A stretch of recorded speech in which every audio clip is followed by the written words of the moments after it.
Assalamualaikum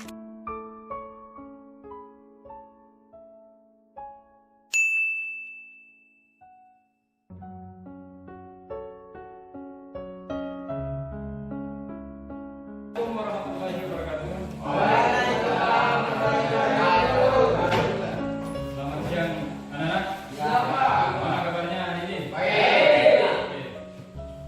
Oke, pada hari ini saya ingin kita membuat yang namanya keyakinan kelas. Apakah kalian sudah tahu apa itu keyakinan kelas? Belum. Oke. Saya dijelaskan sedikit bahwa keyakinan kelas itu adalah nilai-nilai kebajikan atau nilai-nilai positif yang bisa kita terapkan setiap saat di dalam kelas kita. Sehingga nanti ketika kita menerapkan nilai-nilai ini atau keyakinan ini, maka akan terbentuk yang namanya budaya positif. Kalau kita menerapkan yang namanya budaya positif setiap saat, insya Allah kalian akan menjadi pribadi-pribadi yang lebih baik. Itu maksudnya. Jadi pentingkah keyakinan kelas ini dibuat? Sangat penting untuk kita menunjang atau membuat kondisi kelas kita menjadi nyaman, aman ketika kita sedang melaksanakan proses belajar mengajar. Oleh karena itu pada kesempatan ini saya minta kalian untuk membuat keyakinan kelas masing-masing. Jadi keyakinan ini bukan bersumber dari saya, tetapi murni dari kalian semua yang menjadi apa istilahnya pelaku daripada proses belajar mengajar. Oke? Untuk membuat keyakinan kelas saya akan membagi sticky note ini. Masing-masing kalian mencatatkan satu atau menuliskan satu atau lebih dari satu keyakinan kelas. Bisa? Oke, saya akan bagikannya.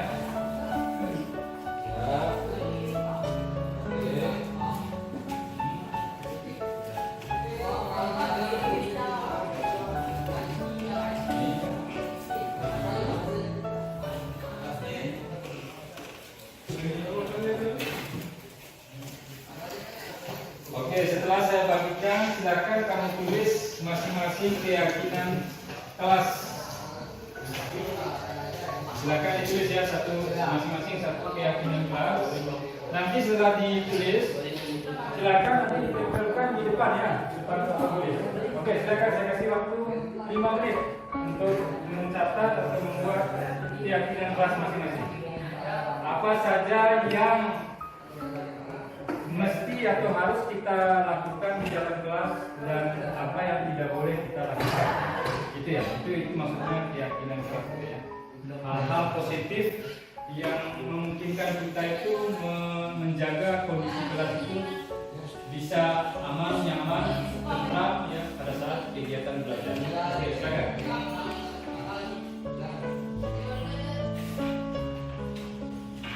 Sudah? Kalau sudah selesai, silakan kalian tempel di depan. Ayo, silakan tempel di depan. Yang tertib ya.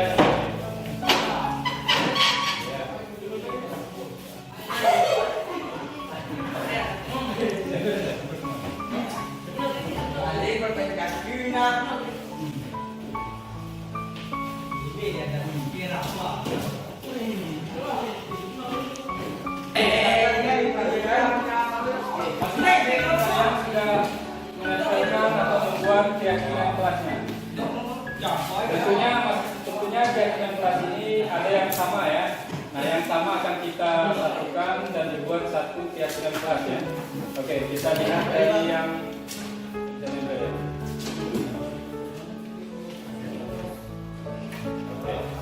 Oke, kita lihat.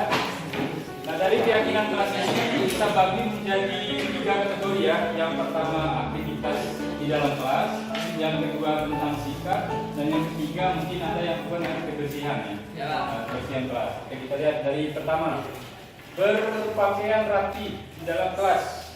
Ini terkait tentang apa ini? Kalau berpakaian rapi di dalam kelas ini? Ya? Disiplin? Ya, kita anggap saja disiplin ya. Oke, kita lihat dari sini.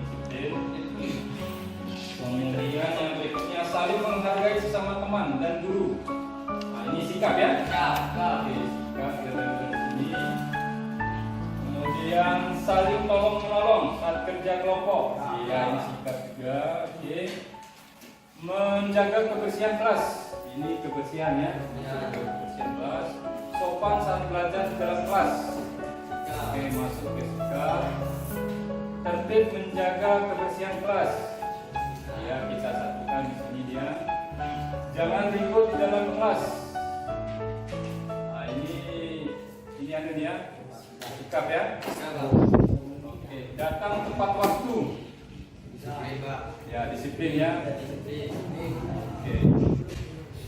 Membersihkan lingkungan kelas. Masuk ke sini. Bersikap jujur. Ya, sikap ya. Selalu aktif di dalam kelas saat memasuki pelajaran. Ya, disiplin ya.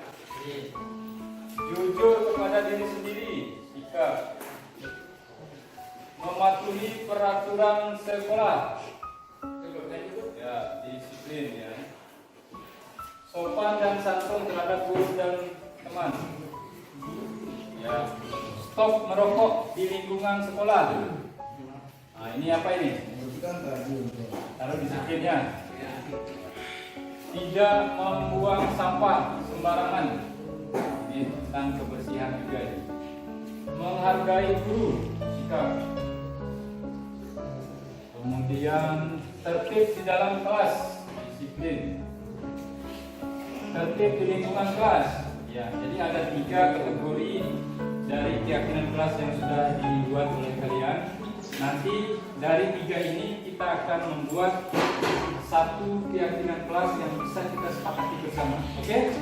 Oke, yang pertama terlihat dari sini dulu tentang kebersihan. Ya, Pak. Di sini ada menjaga kebersihan.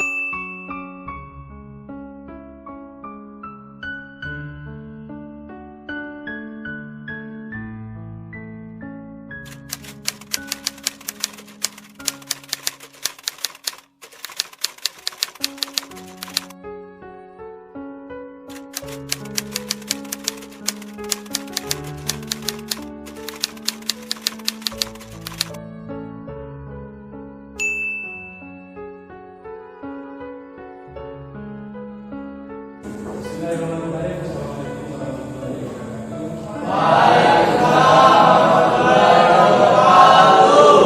Alhamdulillah, wassalatu bihi nasta'inu dunya waddin. Shallallahu ala sayyidina Muhammadin wa ala alihi wasallam. Dan saya hormati Bapak Ibu guru SMK Negeri 1 Tangerang.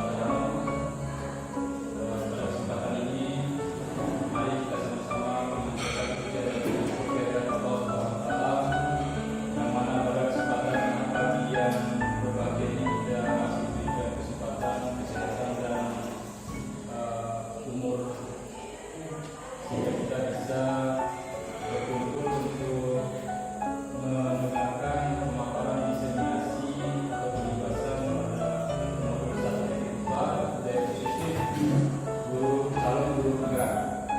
Kemudian tidak dapat kita ucapkan salam dan selawat kepada junjungan kita Nabi Muhammad SAW, yang mana berkat beliaulah kita bisa diantarkan dari alam jahiliyah menuju alam yang terang benderang, yang melalui dinul Islam yang kita dapatkan sampai pada kali ini. Mudah-mudahan syafaat beliau dapat kita terima sampai akhir kiamat. Amin ya rabbal alamin. Bapak Ibu sekalian yang saya hormati,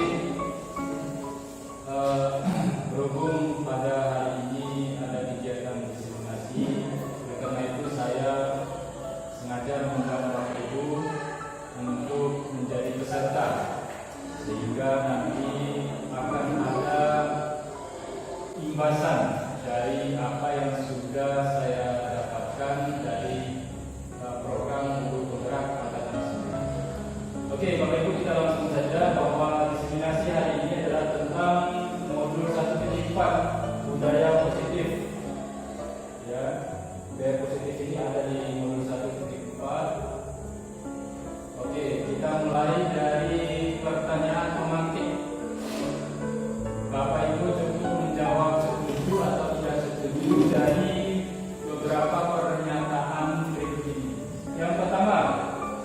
hukuman dapat mendisiplinkan anak atau siswa. Kemudian yang kedua, pemberian hukuman dengan hal positif seperti membaca atau membersihkan halaman sekolah dapat meningkatkan disiplin anak.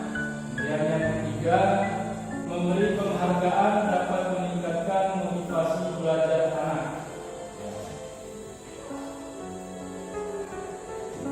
Nah ini Bapak Ibu ya, diperhatikan. Ada yang bisa memberikan jawaban antara setuju tidak setuju saja terkait pernyataan itu. Pak Sur, yang pertanyaan pernyataan nomor 1, hukuman dapat mendisiplinkan anak. Saya pribadi nomor 1 saya setuju ya Pak. Setuju ya? Ya, hukuman dapat mendisiplinkan anak. Pak Sur setuju. Oke, Ibu Dewi. Nomor 2, pemberian hukuman dengan hal positif seperti membaca atau membersihkan halaman sekolah dapat meningkatkan disiplin anak.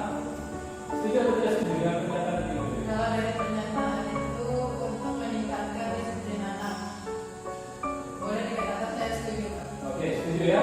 Pemberian hukuman dengan hal positif. Ya. Pernyataan yang ketiga, memberi penghargaan dapat meningkatkan motivasi belajar anak. Baiknya, memberi penghargaan dapat. Setuju Pak. Setuju ya. Oke. Jadi ada beragam jawaban yang diberikan oleh Bapak Ibu terkait pernyataan itu. Ya, dari sinilah kita akan masuk ke materinya, akan terjawab dengan sendirinya pernyataan-pernyataan ini. Oke, kita lanjut. Ya, ini saya berikan garis besar dari topik dalam eksplorasi konsepnya. Yang pertama kita akan membahas tentang disiplin positif dan nilai kewajiban universal. Yang kedua, teori motivasi, hukuman dan penghargaan, ada diskusi. Yang ketiga, keyakinan kelas. Keempat, kebutuhan dasar manusia dan dunia berkualitas. 5, restitusi. 5, fungsi kontrol. 6, segitiga restitusi. Nah, ini semakin banyak Bapak Ibu guru ya. Oke, kita lihat di sini cakupan eksplorasi konsep yang akan kita bicarakan pada kesempatan hari ini. Oke, yang pertama adalah disiplin positif dan nilai-nilai kebajikan universal. Saya bacakan sedikit apa itu budaya positif di sekolah. Budaya positif di sekolah yaitu nilai-nilai dan kebiasaan-kebiasaan di sekolah yang berpihak pada peserta didik agar mereka dapat berkembang menjadi pribadi yang kritis, penuh hormat dan bertanggung jawab. Apakah Bapak Ibu setuju dengan pernyataan ini? Ya, betul ya. Jadi saya juga sepaham dengan konsep ini bahwa budaya positif itu adalah nilai-nilai atau kebiasaan-kebiasaan yang kita ciptakan di sekolah, yang mana kebiasaan-kebiasaan itu tentunya berpihak pada peserta didik agar mereka dapat berkembang menjadi pribadi yang kritis, penuh hormat dan bertanggung jawab. Inilah konsep dari budaya positif. Jadi mungkin Bapak Ibu baru dengar istilah budaya positif itu. Inilah bentuk atau pengertian dari budaya positif. Nah ini yang kita lihat. Perubahan paradigma ya, kita lihat poin pertama. Untuk membangun budaya positif, sekolah perlu menyediakan lingkungan yang positif, aman dan nyaman agar murid-murid mampu berpikir, bertindak dan mencipta dengan merdeka, mandiri dan bertanggung jawab. Ya, sangat penting sekali kita membangun budaya positif di sekolah, yaitu tujuannya adalah menciptakan lingkungan yang aman, nyaman agar murid-murid bisa melaksanakan tugas dan kewajibannya di sekolah itu dengan baik, dengan merdeka tentunya. Jadi tidak ada tekanan atau pressure dari pihak manapun. Mereka dalam hal ini murid ini bisa berkreasi, berinovasi sesuai dengan bakat dan minat masing-masing. Gitu ya. Yang kedua, lazimnya disiplin dikaitkan dengan kontrol. Dalam hal ini kontrol guru dalam menghadapi murid. Jadi disiplin yang dimaksud di sini adalah yang kita batasi bahwa disiplin yang dimaksud adalah bagaimana guru mengontrol muridnya. Ya, bagaimana guru mengontrol murid. Kita lihat lagi yang slide berikutnya. Nah ini ada sedikit kerja fisik kita, kegiatan kepalan tangan. Mohon nanti Bapak Ibu untuk merobek satu kertas, secari kertas, tolong dirobek ya. Kemudian ada perintah di situ. Kan ini masing-masing berpasangan ini duduknya. Sobeklah secari kertas kecil, tuliskan benda atau sesuatu yang sangat berharga untuk Anda. Jadi dituliskan oleh Bapak Ibu di secari kertasnya barang yang berharga, sesuatu yang berharga menurut Ibu. Apakah itu jam tangan, handphone, kemudian anak kesayangan dan sebagainya yang berharga. Ditulis di secari kertas kecil. Oke, silakan Bapak Ibu.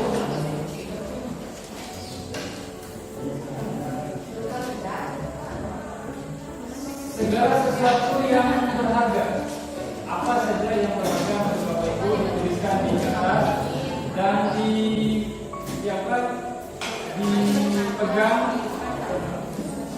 dengan menggunakan kepala tangan.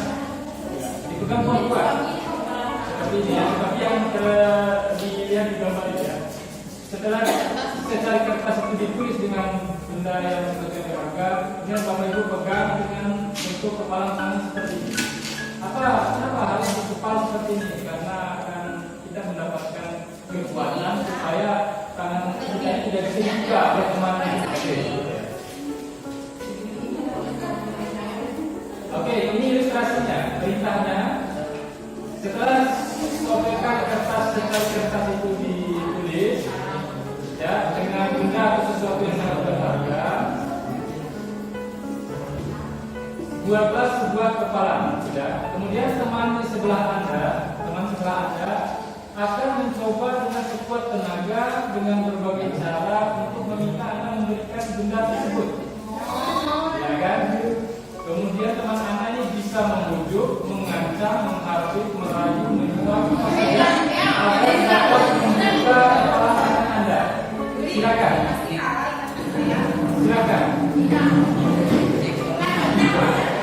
Ada satu orang yang memegang yang berharga tadi di dalam kepala.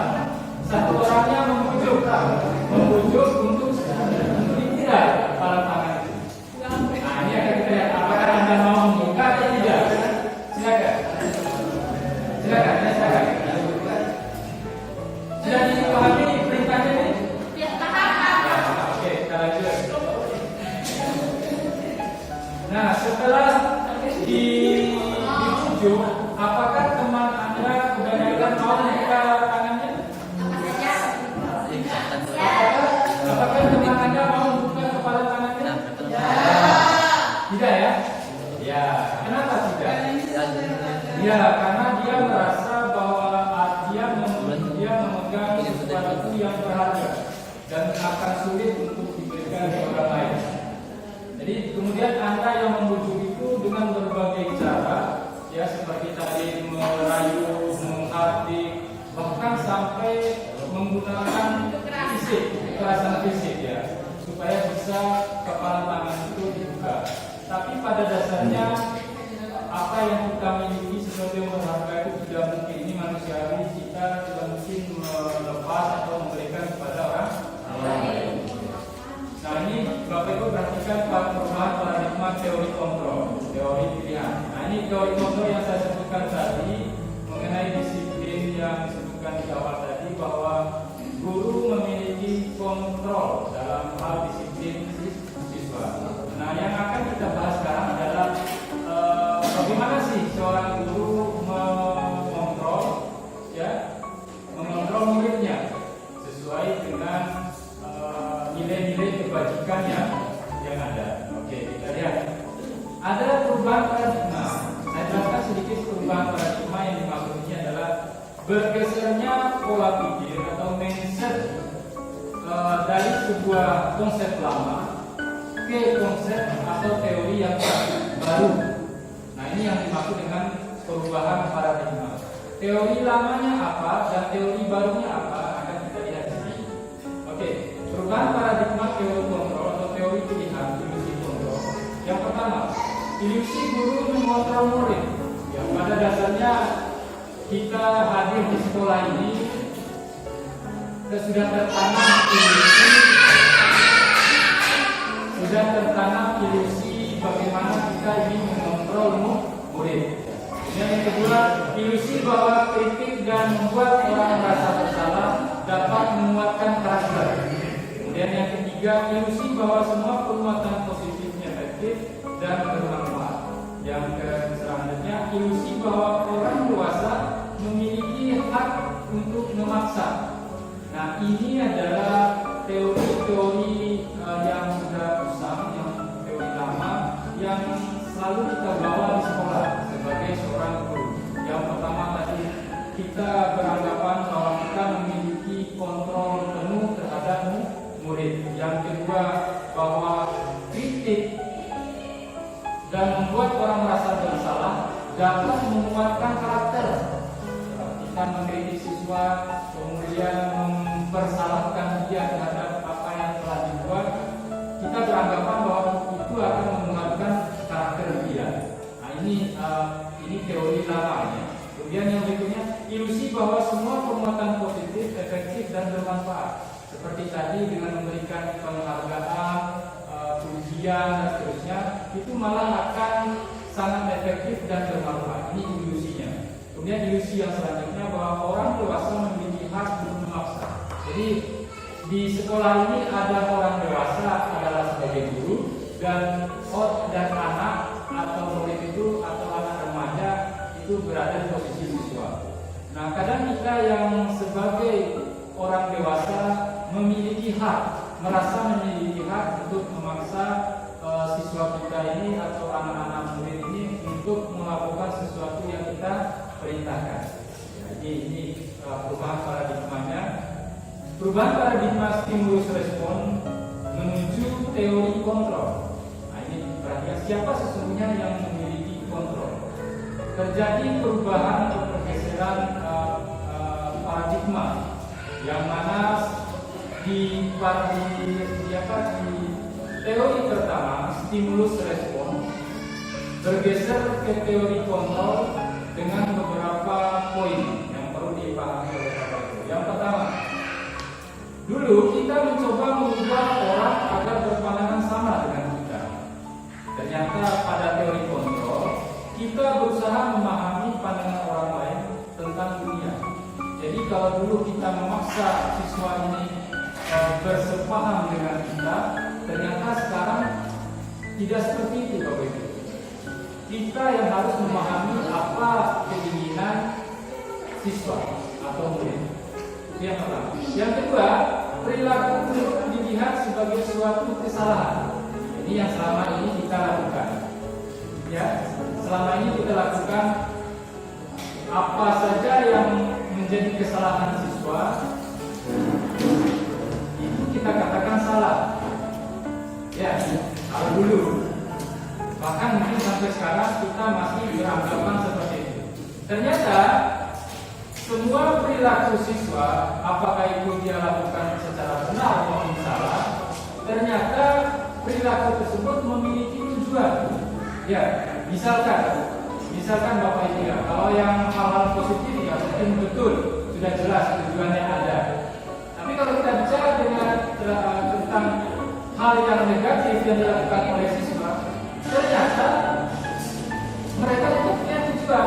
Misalnya seperti kejadian kemarin dia berkelahi anak TKN dengan anak ATR kalau tidak salah itu. Anak TKN ini dipukul hanya karena ada kabar buruk dari temannya bahwa anak TKN akan memukul dia. Kemudian tanpa bertanya-tanya dia langsung memukul temannya ini. Artinya apa? Perilaku berkelahi ini dia punya tujuan. Tujuannya apa? Tujuannya adalah ingin memenuhi kebutuhan hidupnya. Apa kebutuhan di saat itu? Kebutuhannya adalah ingin mendapatkan penguasaan terhadap temannya tadi yang ingin memukulnya. Jadi ternyata apakah itu positif maupun negatif perilaku anak ternyata memiliki tujuan. Nah, ini yang harus kita cari Kemudian berikutnya, orang lain bisa mengontrol saya. Orang lain bisa mengontrol saya, itu konsep lamanya. Ternyata sekarang hanya Anda yang bisa mengontrol diri Anda. Tidak boleh mengontrol orang lain, tidak boleh dikontrol orang lain. Seperti itulah siswa. Kita tidak boleh mengontrol siswa itu secara spartan misalnya, karena mereka juga punya penguasaan di diri. Oke, berikutnya, pemaksaan ada pada saat rujukan gagal. Nah, ketika seorang siswa ini tidak mau melakukan apa yang kita perintah, kadang kita paksa dengan kata-kata yang keras maupun dengan kekerasan fisik. Nah, itu konsep lama kita. Ternyata sekarang kolaborasi dan konsensus menciptakan pilihan-pilihan baru. Ya, ini ada kolaborasi, artinya kerjasama antara guru dan murid, ya, sehingga menciptakan alternatif atau solusi-solusi baru. Model berpikir menang kalah. Nah, kalau masa dulu kita menggunakan model berpikir menang kalah, ada yang menang, ada yang kalah. Kalau sekarang model berpikirnya itu win-win, menang-menang. Siswa tidak merasa dipersalahkan, ya, walaupun melakukan kesalahan. Nah, itu maksudnya win-win. Ya, kalau guru tidak pasti dia akan pada posisi win. Oke, berikutnya inilah perubahan paradigma tentang bagaimana kita mengontrol seorang siswa dalam hal disiplin tadi. Nah, ini saya lewati saja ini disiplin positif, ya. Oke, kita lihat apakah makna disiplin. Berasal dari bahasa Latin disiplina yang artinya belajar. Makna asal dari kata dan seterusnya disiplin diri membuat orang menggali potensinya menjadi sebuah tujuan apa yang dia hargai. Namun dalam budaya kita, makna kata disiplin telah berubah menjadi sesuatu yang dilakukan seseorang pada orang lain untuk mendapatkan kepatuhan. Kecenderungan umum adalah menghubungkan kata disiplin dengan ketidaknyamanan, bukan dengan apa yang kita hargai atau pencapaian. Yang terjadi sekarang, disiplin itu dibuat oleh guru.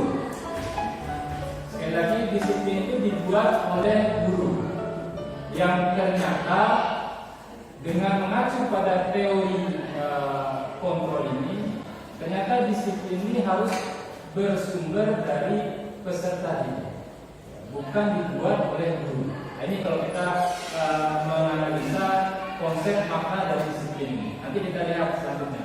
Nilai-nilai kebajikan universal. Apa itu nilai-nilai kebajikan universal? Ini bisa dibaca sama Bapak Ibu. Nilai kebajikan itu adalah sifat-sifat positif manusia yang merupakan tujuan mulia yang dicapai setiap individu. Nilai-nilai tersebut bersifat universal dan lintas bahasa dan seterusnya. Ya, sekali lagi saya ingin katakan bahwa nilai-nilai kebajikan ini sebenarnya sudah ada pada diri kita. Tinggal bagaimana kita mengimplementasikannya dalam kehidupan sehari-hari. Nilai-nilai kebajikan yang dicapai oleh setiap anak Indonesia kita kenal dengan profil pelajar Pancasila, yaitu beriman, bertakwa kepada Tuhan Yang Maha Esa dan berakhlak mulia, mandiri, bernalar kritis, berkebinekaan global, bergotong royong dan kreatif.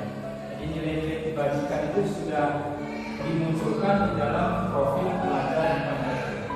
Oke, itu yang terkait dengan disiplin dan nilai-nilai kebajikan. Kemudian yang kedua, teori motivasi, hukuman dan penghargaan, restitusi.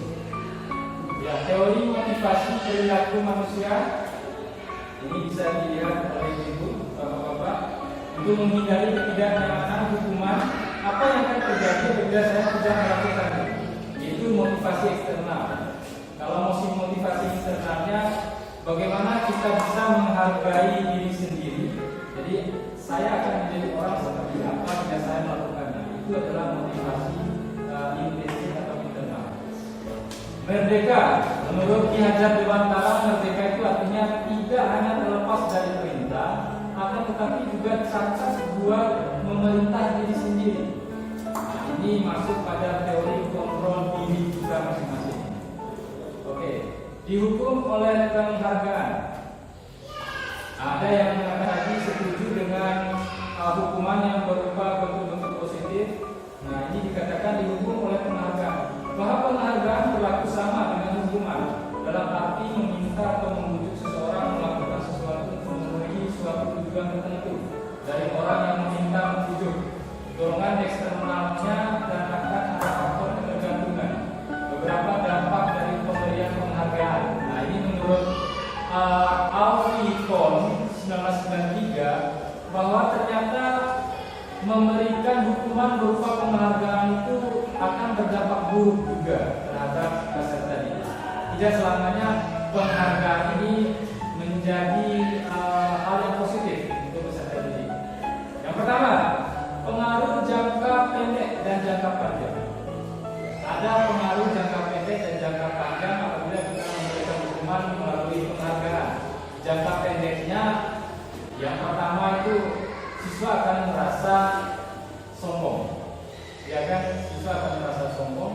Dan jangka panjangnya, siswa akan tetap berada pada zona nyamannya, tidak mau keluar dari zona nyaman, karena jangankan melakukan hal positif, negatif pun dia diganjar dengan penghargaan.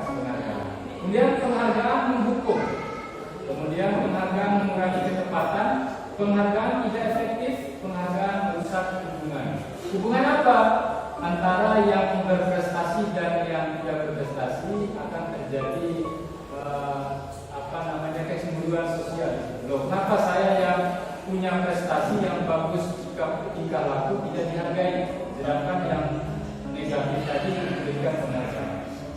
Dihukum oleh penghargaan menurunkan kualitas, penghargaan mematikan kualitas, kreativitas, penghargaan mengurangi motivasi intrinsik. Oke. Bentuk program kebajikan, apresiasi. Dalam memberikan apresiasi pengakuan perlu diingat beberapa hal. Nah, ini yang kalau kita ingin memberi apresiasi maka harus diingat beberapa hal. Yang pertama, beri pengakuan secara khusus, kemudian pengakuan secara pribadi, pengakuan kepada semua murid bergantian, beri pengakuan secara konsisten, fokus pada proses. Apresiasi ini sangat penting diberikan ketika dilakukan proses belajar mengajar. Apresiasi. Apa tujuannya apresiasi ini? Tujuannya adalah meningkatkan semangat belajar murid. Itu apresiasi. Kemudian yang kedua, dia akan merasa dihargai oleh guru dan temannya. Kemudian yang ketiga, ada interaksi yang bagus, yang harmonis antara guru dan siswa.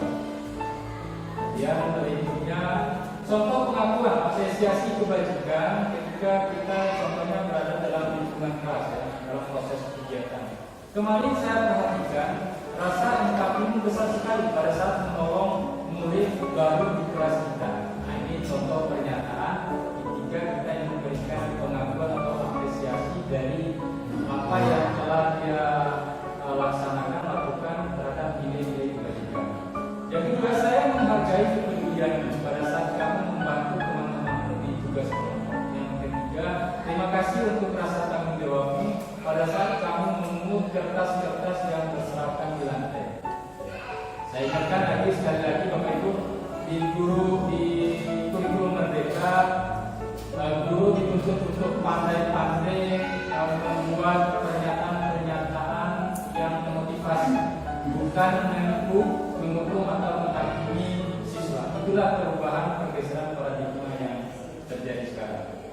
Oke, sekarang saya minta Bapak Ibu untuk menentukan dari beberapa pernyataan ini mana yang termasuk hukuman dan mana konsekuensi. Oke, yang pertama, mencatat 100 kali di dalam buku kalimat saya tidak akan terlambat lagi karena terlambat ke sekolah. Apakah itu termasuk hukuman atau konsekuensi? Kemudian lari mengelilingi lapangan basket 2 kali karena terlambat hadir di sekolah. Apakah hukuman atau konsekuensi? Murid diminta untuk push up 15 kali karena tidak menggunakan masker ke sekolah, menggantikan kertas tugas teman yang telah dicoret-coret, membersihkan tumpahan air di meja tulis karena tersenggol pada saat belajar. Murid disuruh untuk tidak mengenakan mengenakan sepatu seharian di sekolah karena tidak mengenakan sepatu hitam, lari mengelilingi lapangan basket 2 kali karena terlambat 10 menit untuk pelajaran PSOK. Jika Bapak Ibu satu persatu tinggal Bapak Ibu menuliskan di depan apakah itu termasuk hukuman atau konsekuensi, tinggal diisi di kolom ini. Ayo satu-satu Bapak Ibu, ada yang bisa? Tinggal ditulis saja konsekuensi atau hukuman. Tinggal diisi seperti itu. Ibu mana Ibu Kendi tadi? Sudah keluar ya? Ya, yakin? Bisa? Tinggal diisi saja Bu, hukuman atau konsekuensi.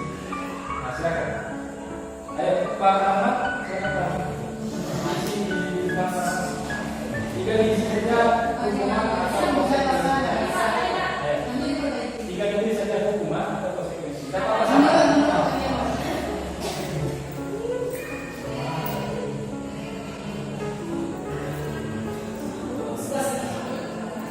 Ya, langsung ditulis di situ ya. Oke. Konsekuensi. Oke.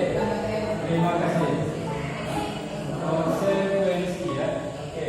Nah, oke, yang kedua, lari kita murid kita berfokus Pak 15 kali karena tidak menggunakan masker ke sekolah. Hukuman atau konsekuensi? Oke, saya tulis Pak Abdullah.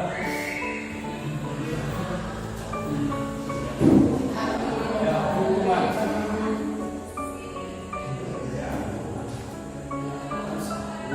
Oke. Berikutnya, mengganti kertas 3,5 yang telah dicetak coret.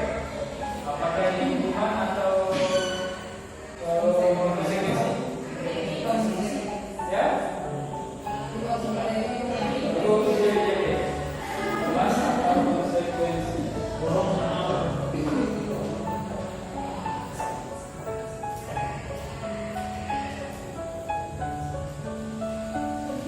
Oh ya, yang di atas murid diminta WSKM sendiri, murid diminta fokus 15 kali. Jadi nanti kita akan melihat perbedaan antara hukuman dan konsekuensi itu. Ternyata beda hukuman dan konsekuensi. Berikutnya, membersihkan tumpahan air di meja menulis secara tersenggol pada saat belajar. Ibu-ibu, ya, silakan diisi saja konsekuensi atau hukuman. Tidak perlu dipikir, ya.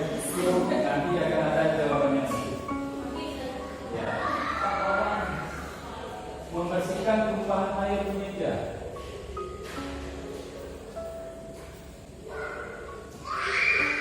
Oke, siap konsekuensi. Oke. Yang berikutnya, murid disuruh untuk tidak mengenakan sepatu seharian sekolah karena tidak mengenakan sepatu hitam. Ini hukuman atau konsekuensi? Hukuman ya, oke. Ya, saya tuliskan saja. Hukuman. Yang terakhir, lari mengelilingi lapangan basket 2 kali karena malam 10 menit. Konsekuensi. Oke, Bapak Ibu, jadi sudah terjawab tindakan-tindakan guru tersebut, yang mana kita bedakan menjadi 2, ada yang dikatakan konsekuensi dan ada hukuman. Ternyata hukuman dan konsekuensi ini beda, Bapak Ibu ya. Kita akan lihat jawabannya di sini. Ya, mencatat 100 kali di dalam buku kalimat saya tidak akan terlambat lagi karena terlambat ke sekolah itu termasuk hukuman. Disebut buku hukuman. Yang tindakan kedua disebut hukuman, tindakan ketiga hukuman, tindakan keempat konsekuensi, tindakan kelima konsekuensi, keenam hukuman, ketujuh konsekuensi. Nah, kita jadi akan muncul pertanyaan loh, kok bisa? Ternyata apa bedanya antara hukuman dan konsekuensi? Maka pada kesempatan ini saya mengajak pada teman-teman semua, jangan lagi menggunakan istilah hukuman. Kita harus menggunakan model konsekuensi. Kenapa? Ternyata hukuman itu adalah pemberian tindakan yang tidak ada relevannya dengan kesalahan yang dibuat. pemberian tindakan yang tidak ada relevannya dengan apa yang dibuat oleh murid. Sedangkan konsekuensi itu adalah tindakan guru yang diberikan berkaitan dengan apa yang telah dibuat. Contoh, mencatat 100 kali di dalam buku kalimat saya tidak akan terlambat lagi karena terlambat sekolah. Ini dikatakan hukuman karena memang tidak ada hubungan antara dia terlambat dengan menulis kata 100 kali itu saya tidak akan terlambat. Tidak ada hubungan korelasi antara dia terlambat dengan menuliskan kata itu. Tidak ada, maka itu disebut hukuman. Sama dengan yang kedua, lari mengelilingi lapangan basket 2 kali karena terlambat hadir di sekolah. Dia terlambat hadir, tetapi diberi hukuman lari mengelilingi lapangan basket. Artinya tidak ada korelasi antara apa yang dibuat oleh murid dengan tindakan yang diberikan. Nah, baru yang kalimat yang ini menggantikan kertas tugas teman yang telah dicoret-coret. Jadi ada satu siswa yang nakal, dia coret-coret kertas temannya, kemudian dilaporkan ke guru memberikan tindakan, otomatis tindakan yang diberikan itu harus tindakan yang berkolerasi dengan apa yang telah diperbuat, yaitu disuruh mengganti. Demikian juga dengan membersihkan tumpahan air di meja tulis karena tersenggol pada saat belajar. Dan yang terakhir, lari mengelilingi lapangan basket 2 kali karena terlambat 10 menit untuk pelajaran PJOK. Nah, kalau di pelajaran PJOK disuruh lari di lapangan karena terlambat, itu masih ada hubungannya dengan faktor itu sendiri. Jadi itulah yang dimaksud dengan hukuman dan konsekuensi. Oleh karena itu, kita sebagai guru pada kurikulum mereka ini tidak lagi menggunakan hukuman, tetapi menggunakan konsekuensi. Perbedaan hukuman dan konsekuensi. Nah ini sekarang Bapak Ibu bisa baca sendiri di situ.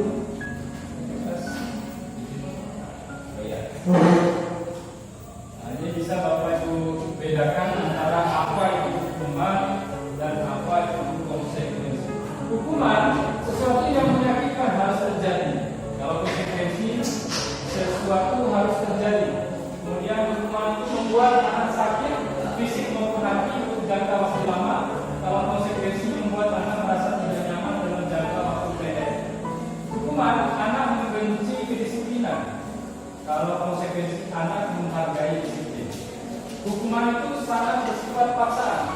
Tetapi kalau konsekuensi itu stimulus tanggapan, mendorong anak menyakiti diri sendiri. Kalau konsekuensi itu mendorong anak agar mudah menyesuaikan diri. Konsep diri yang buruk, konsep diri yang baik. Anak belajar untuk menyembunyikan kesalahan. Anak belajar untuk mematuhi peraturan. Oke, kita lanjut. Apa itu restitusi? Nah, kita masuk ke restitusi. Restitusi adalah, ini mungkin Bapak Ibu baru mendengar istilah restitusi. Restitusi itu adalah proses menciptakan kondisi murid untuk memperbaiki kesalahan mereka, sehingga mereka bisa kembali pada kelompok mereka dengan karakter yang lebih kuat. Apa maksud dari pernyataan ini? Nah, ini saya beri contoh.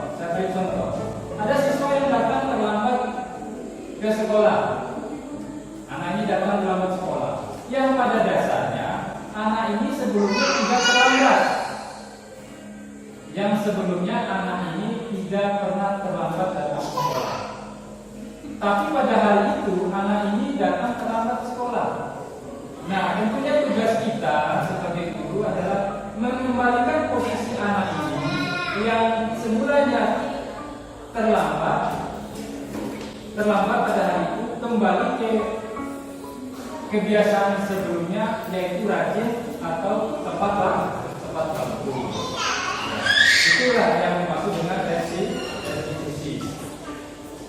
Oke, ini kita lanjut. 9 ciri-ciri restitusi bukan untuk menebus kesalahan, namun untuk belajar dari kesalahan, seperti hubungan, tawaran, bukan kesalahan.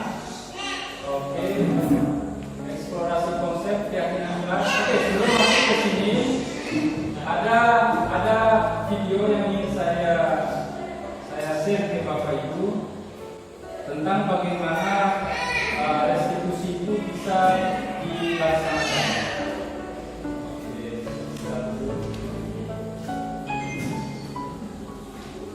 Sambil dicicip kopi dan snacknya.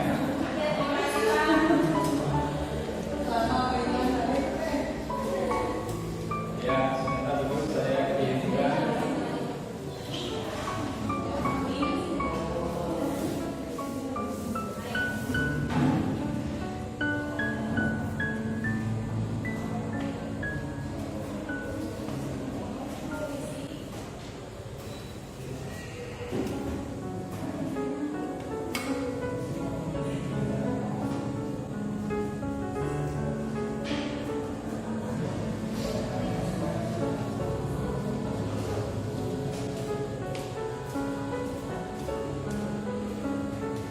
Ya, sekali lagi restitusi itu tadi adalah proses bagaimana seorang guru mengembalikan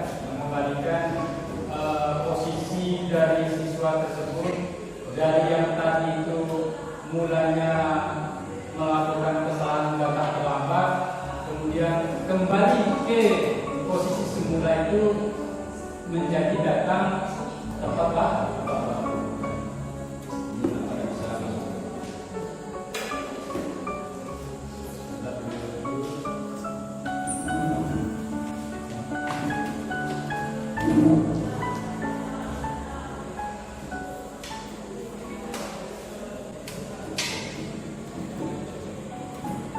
Kita lanjut dulu ya, sambil kita buatnya.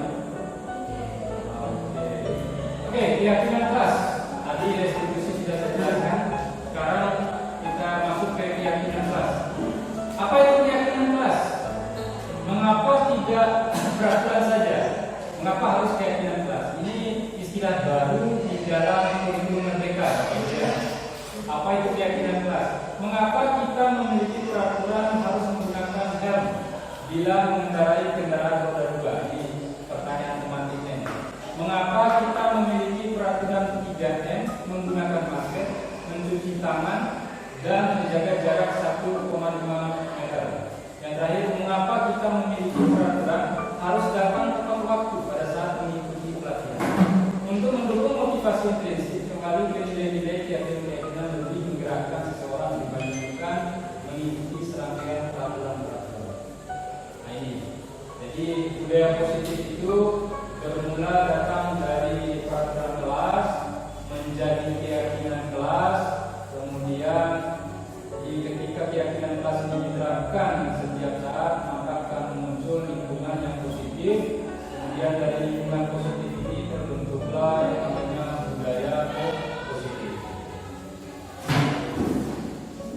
Yang mana yang merupakan keyakinan kelas? Ya, mengapa? Ya, sekali lagi saya katakan keyakinan kelas ini adalah hasil produk dari peraturan-peraturan kelas. Kenapa disebut keyakinan kelas? Keyakinan kelas ini berupa harapan dari peserta didik ini agar nilai-nilai kebajikan itu bisa diterapkan di dalam kelasnya sehingga menjadi pribadi yang lebih baik. Oke, kita lihat kegiatan keyakinan. Nah ini masih dalam bentuk peraturan. Nanti yang kita harapkan adalah ke depannya Bapak Ibu bisa membuat keyakinan kelas di dalam kelas masing-masing. Ya. Sekali lagi apa yang saya katakan keyakinan kelas itu adalah berbeda dengan peraturan kelas. Biasanya kita membuat peraturan kelas. Selama ini kita membuat peraturan kelas. Apa bedanya peraturan kelas dan keyakinan kelas? Peraturan kelas ini condong kita yang memerintahkan peserta didik ini memaksa mereka untuk melakukan dan tidak melakukan sesuatu di dalam kelas. Ya, itu pasti itu yang dimaksud dengan peraturan kelas. Memaksa peserta didik, menekan peserta didik untuk melakukan sesuatu dan tidak melakukan sesuatu. Nah ini. Tetapi yang dituntut sekarang adalah bagaimana peraturan kelas ini kita buat menjadi yang namanya keyakinan kelas. Oke, kita akan lihat. Misalnya kalau peraturan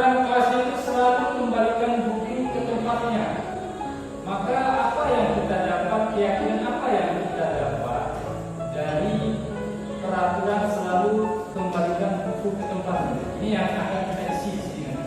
Kemudian dilarang mengganggu orang lain. Ini peraturan. Sedangkan yang diharapkan adalah keyakinan kelasnya terhadap apa yang dilarang. Misalnya dilarang mengganggu orang lain, tapi keyakinan kelasnya adalah menghargai, ya kan? Menghargai atau menghormati. Apakah menghargai guru atau menghargai teman kelasnya? Nah ini maksudnya keyakinan kelas. Jadi yang saya kalau mungkin Bapak Ibu belum mengerti nanti tidak saya jelaskan di video tadi. Kita lihat contohnya dulu. Hadir di sekolah 15 menit sebelum pembelajaran dimulai. Ini peraturan yang kesannya itu memaksa siswa untuk hadir di sekolah 15 menit. Tetapi kita lupa bahwa tepat waktu ini yang dituntut adalah pembiasaan positifnya siswa, sehingga muncul tanggung jawab. Jadi keyakinan yang kita harapkan dari peraturan ini adalah tanggung jawab. Berikutnya, dilarang melakukan kekerasan. Dilarang melakukan kekerasan. Ini masih dalam bentuk peraturan. Tapi bagaimana kita meyakinkan, membuat keyakinan kelas? Mungkin saja kalau kekerasan ini adalah sebuah tindakan tindakan kriminal bisa jadi, maka akan muncul keyakinan itu adalah rasa aman. Kemudian berikutnya dilarang menggunakan narkoba. Ya, ini juga masih dianggap keyakinan kelasnya rasa aman. Oke, berikutnya. Nah ini Bapak Ibu. Inilah keyakinan kelas yang muncul ketika ada peraturan kelas seperti ini. Jadi yang kita harapkan adalah siswa mampu membuat keyakinan kelas di kelasnya masing-masing dan diyakini bahwa kalimat-kalimat ini, keyakinan ini dapat diterapkan di kelas. Misalnya, selalu kembalikan ke tempatnya. Berarti keyakinan kelasnya adalah tanggung jawab. Dilarang mengganggu orang lain, menghormati orang lain. Kemudian hadir di sekolah 15 menit sebelum pembelajaran, menghormati orang lain atau berkomitmen. Dilarang melakukan kekerasan, keselamatan, menghormati orang lain. Dilarang menggunakan narkoba, kesehatan, yang jelasnya adalah kesehatan. Bergantian atau menunggu giliran, menghormati orang lain atau bersabar. Gunakan masker, kesehatan, keselamatan. Jangan berlari di kelas atau di koridor, keselamatan, keamanan. Oke, yang terakhir ini Bapak Ibu, posisi kontrol. Posisi kontrol di kita ini ada 5. Ada penghukum, ada pembuat rasa bersalah, teman, pemantau, dan manajer. Kemudian dibedakan menjadi ada bagian posisi kontrol kita itu yang dianggap kita akan menjadi guru yang gagal. Nah, yang ini ya, menghukum dan membuat rasa bersalah. Ya, sekali lagi kalau kita kembali pada materi yang sebelumnya, bahwa di kurikulum Merdeka ini guru ini diharapkan sudah tidak lagi menjadi seorang penghukum atau pembuat rasa bersalah siswa, tetapi lebih pada kolom 3 ini sebagai teman, pemantau, dan manajer. Nah, sebenarnya ada ilustrasi video yang yang saya share di sini tentang bagaimana seorang guru menerapkan yang namanya restitusi, segitiga restitusi. Ya. Nah, kenapa menghukum atau membuat rasa bersalah ini sudah tidak relevan lagi dengan menciptakan kondisi atau suasana budaya positif atau disiplin positif dalam lingkungan sekolah? Itu tadi Bapak Ibu yang seperti yang saya jelaskan di awal, yang pada dasarnya segala perilaku baik itu positif maupun negatif dari seorang peserta didik itu pasti yang memiliki yang namanya tujuan. Jadi ada tujuan yang mengikuti atas tindakan yang dilakukan, apakah itu positif atau tidak. Kita harus menyadari, memahami konsep itu, sehingga pada saat kita memberi hukuman atau membuat rasa bersalah siswa ini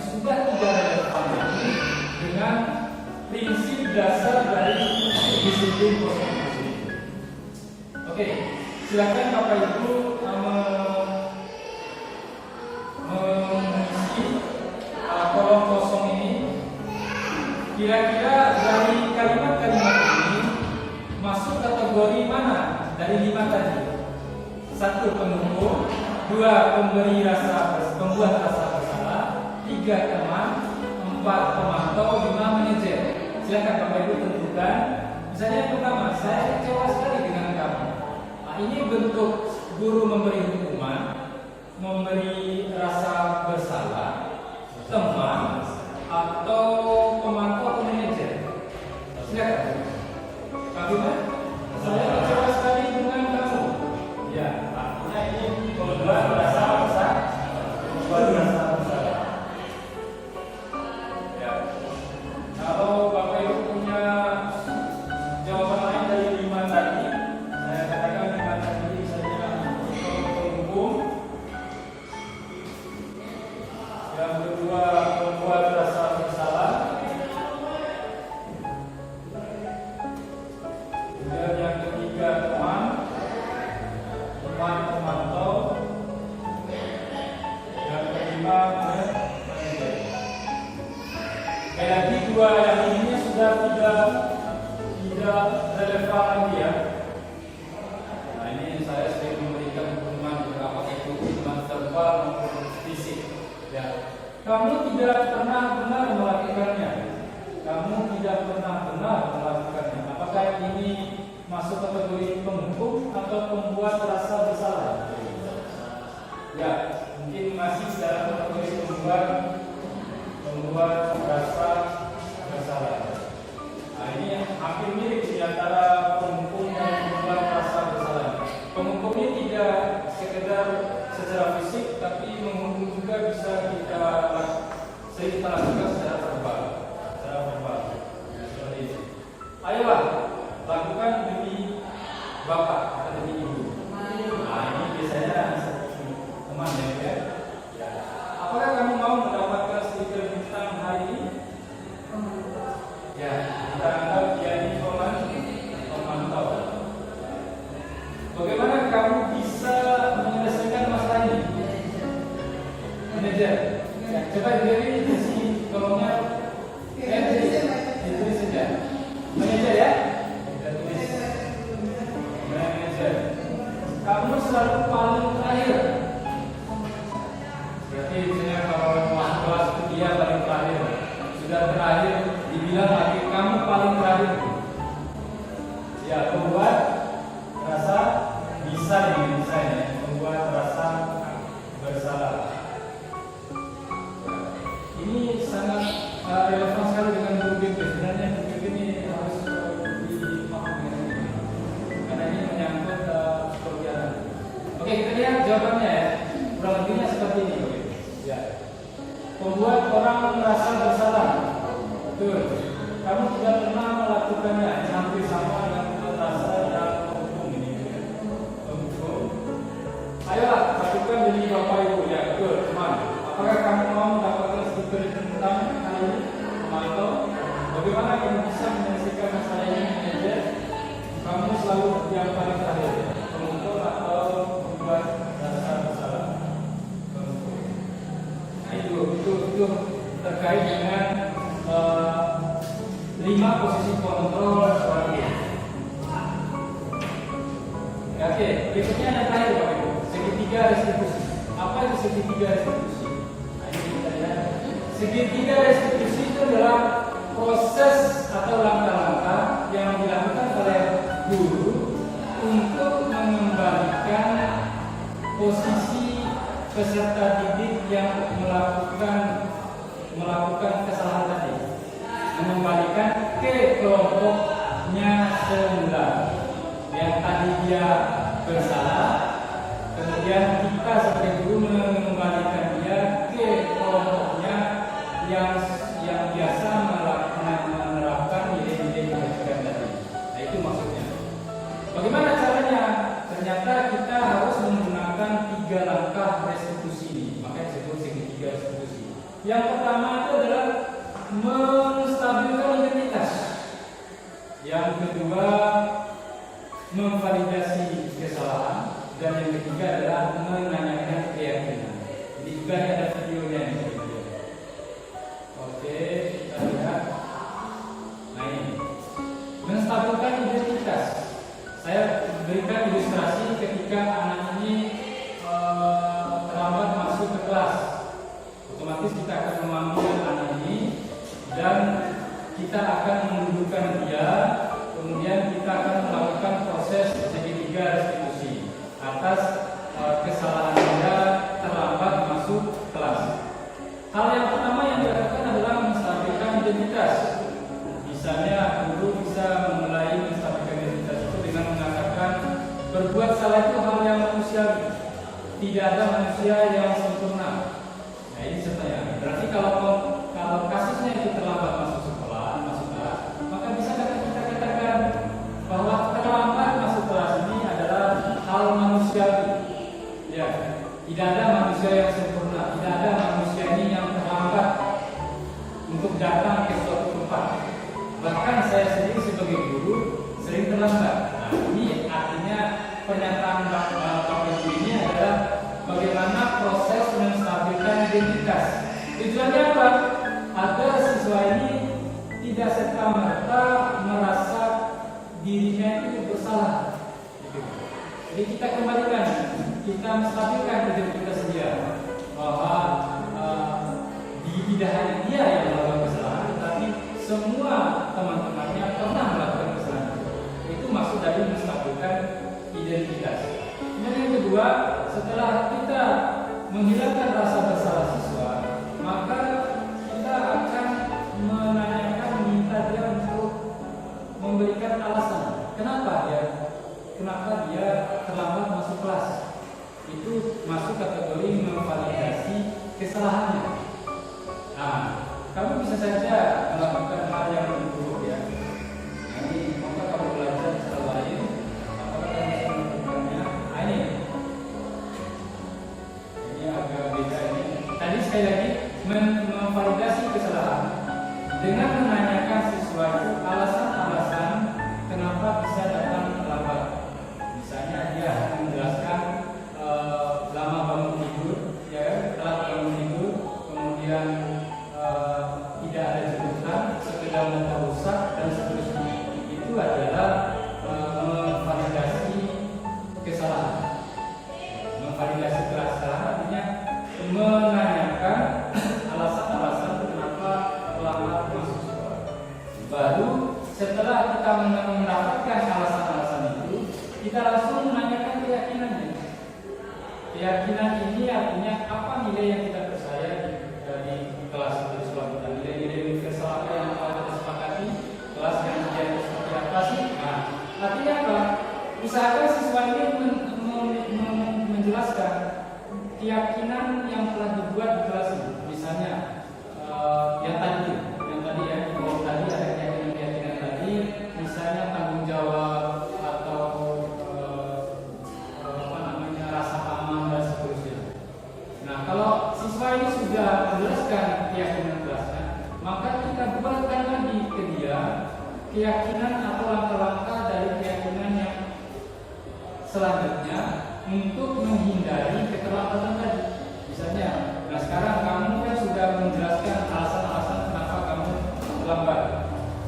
Nah sekarang untuk menghindari atau langkah-langkah apa yang akan kamu lakukan untuk supaya di hari berikutnya kamu tidak terlambat lagi. Nah, itu maksudnya. Maka siswa ini akan menjelaskan langkah-langkahnya. Misalnya, oh Bu, insya Allah saya akan bangun lebih awal lagi supaya tidak terlambat. Dan yang kedua, saya akan berusaha mencari penumpang itu lebih cepat. Kemudian yang ketiga, saya akan berkomitmen untuk selalu bangun lebih awal. 3 langkah yang diberikan ini masuk kategori keyakinan kelas yang dibuat oleh peserta didik yang terlambat. Nah itu yang oke. Sekarang yang terakhir Bapak Ibu, refleksi dari apa yang sudah kita pelajari. Hal baru apa yang mengubah paradigma saya yang saya dapatkan? 2, perasaan apa yang muncul selama mengikuti sesi ini? 3, peran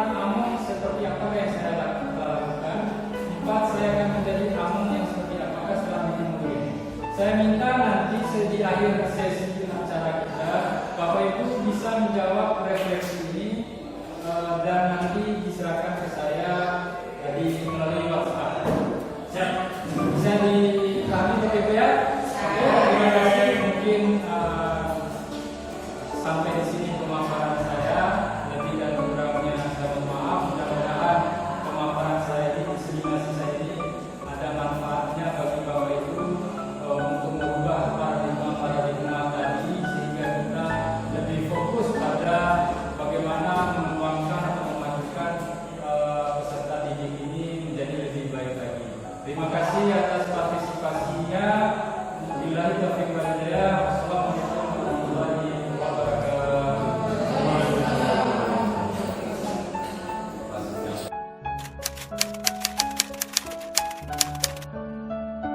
Assalamualaikum warahmatullahi wabarakatuh. Nama saya Adi Kurniawan. Saya guru SMK Negeri 1 Taranu. Saya baru saja mengikuti kegiatan diseminasi yang dilakukan oleh salah satu CGP dari SMK 1 Taranu, yaitu Pak Adi. Dan saya sangat senang mengikuti kegiatan tersebut karena diseminasi ini temakan tentang daya positif, dan insya Allah saya selaku guru berharap dan akan berusaha untuk mengimplementasikan apa budaya positif yang telah disampaikan oleh Pak Adi di dalam diseminasi tersebut. Cukup senang dengan mengikuti diseminasi yang diadakan oleh calon guru penggerak kita, berhubung dengan materinya yang cukup bagus sehingga memotivasi saya. Karena di sini saya ingin ikut calon guru penggerak, semoga lulus untuk kedepannya. Karena dari materi yang disampaikan itu memotivasi saya untuk menerapkannya dalam proses pembelajaran di kelas.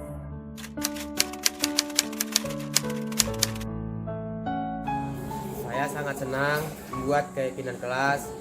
Semoga setiap saat, mudah-mudahan saya bisa melaksanakan setiap saat.